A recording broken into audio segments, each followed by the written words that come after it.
So that was a huge wake-up call for me, and I knew I needed to do something about it right away.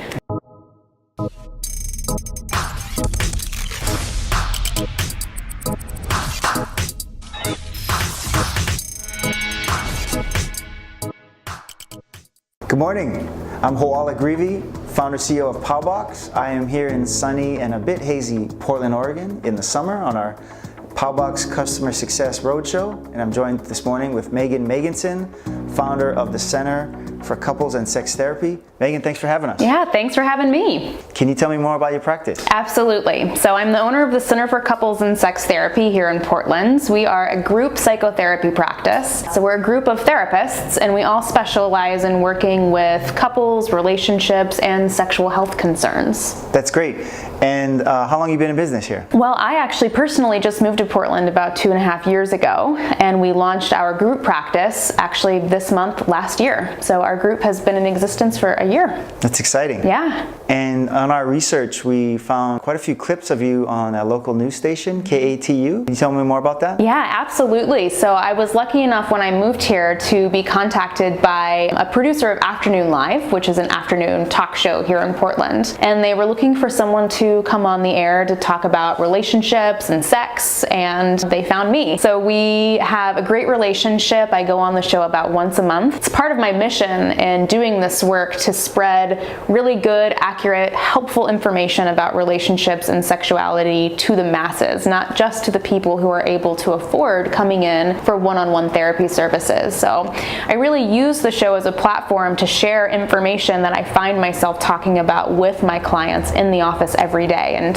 it feels really good to spread the good word. And I noticed a lot of your episodes, from what I saw, tie into a blog post you write around the same time. Is that about right? Yeah, that's true. I mean, that's just strategic on my end because I know not all people like watching videos. Some people prefer reading text. So I like trying to provide the information in different mediums so that it's accessible to all different types of people. And also the blog post gives me a chance to really elaborate on some of the things that we can't cover in, a quick 5 to 7 minute interview. So I'm not always successful. I don't always have the time to write out a post if I go on and do a video, but we try our best to, get as much good information out there in different mediums as possible. Yeah, I like how you wrote them. The few that I read, I could skim. I just like the layout of how you did it. Thanks. I'm super aware, just within my own personal life, that we're all really short on time. Yeah. And I know if I'm on my phone reading through articles and I find something that's super lengthy, no bullet points, I tend to just X out and go on to something that's easier to digest. So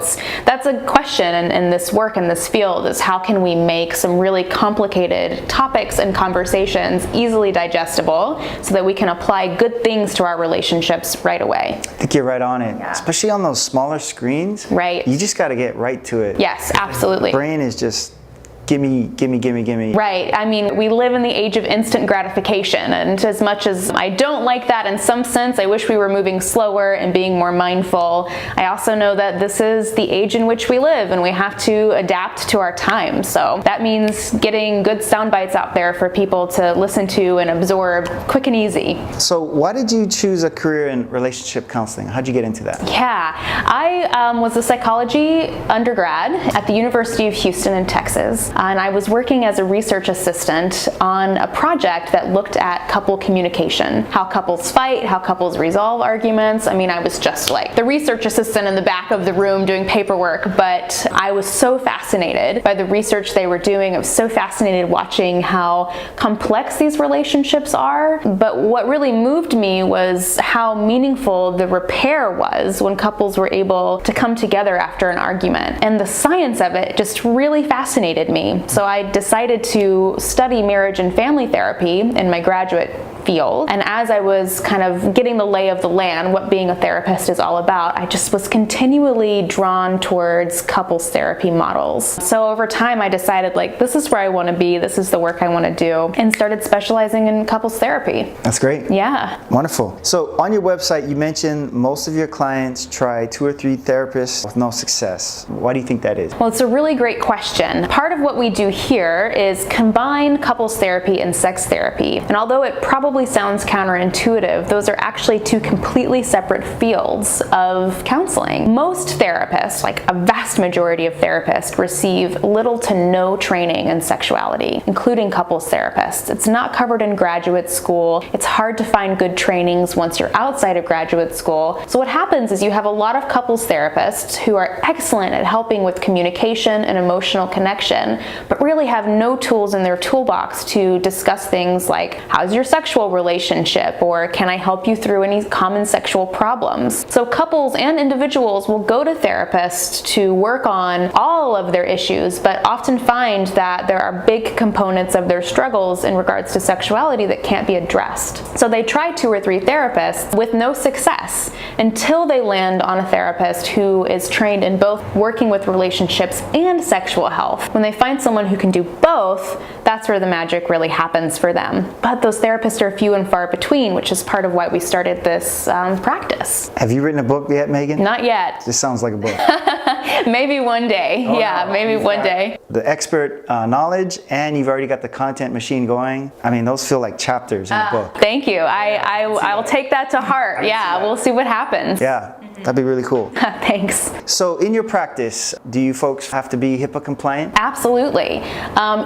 It's really interesting. So therapy is a field where we don't all take insurance. So for example, here at my practice, we are out of network only, which means we don't work in network with any insurance providers. And there's some misunderstanding in the field of therapy about whether or not you need to be HIPAA compliant if you're not in network with insurance companies. And for a long time, I thought that I didn't have to be, until my attorney one day informed me, like, no, actually, even though you're not in network, you really should still be complying with HIPAA practices, which was brand new information for me as a business owner. How does your workflow look like in your practice, let's say before Paubox? To be perfectly honest, it wasn't any different because I wasn't aware that I needed to be following HIPAA compliant communication standards. Also, I wasn't fully in the know about the technological, like, what did encryption mean and how did I know if something was encrypted versus wasn't encrypted? I was really ignorant about all things technical. I actually thought, again, really ignorantly,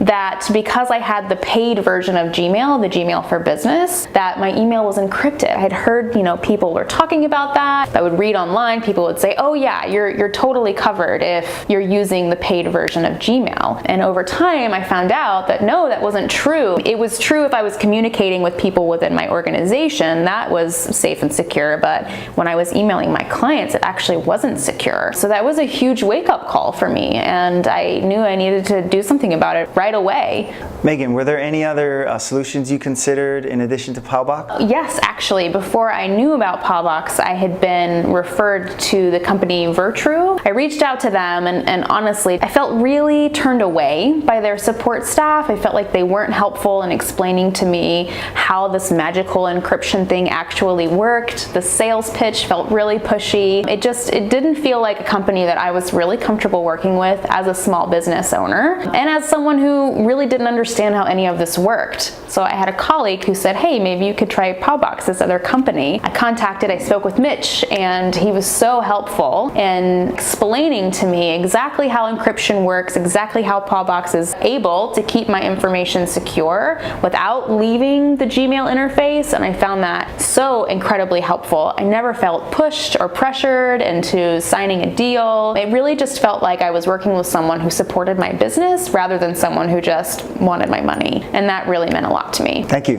Yeah. What was life like after Paubox? So much more relaxed. It was important to me to stay within my Gmail interface. I didn't want to use an encryption program that required me to use a separate portal or to kind of export my Gmail messages somewhere else. That's all very confusing to me, and I don't have time in my day to figure out how the internet works. So this is why I chose Paubox. I loved that it was all kind of seamlessly integrated, that I could keep using my Gmail email exactly like I always had been, and I could rest assured that my client's information was being protected when we did have email correspondence together. It's added no extra time or effort to my routine, and I just sleep better at night now knowing that everything is protected in the way that it should be. Wonderful. Yeah. How has the support been from Paubox? Oh, fantastic. I refer a ton of other therapists to Paubox who are kind of overwhelmed by the whole encryption thing, and it's terrifying as a little fish, as just a little therapist in private practice. It's really scary not knowing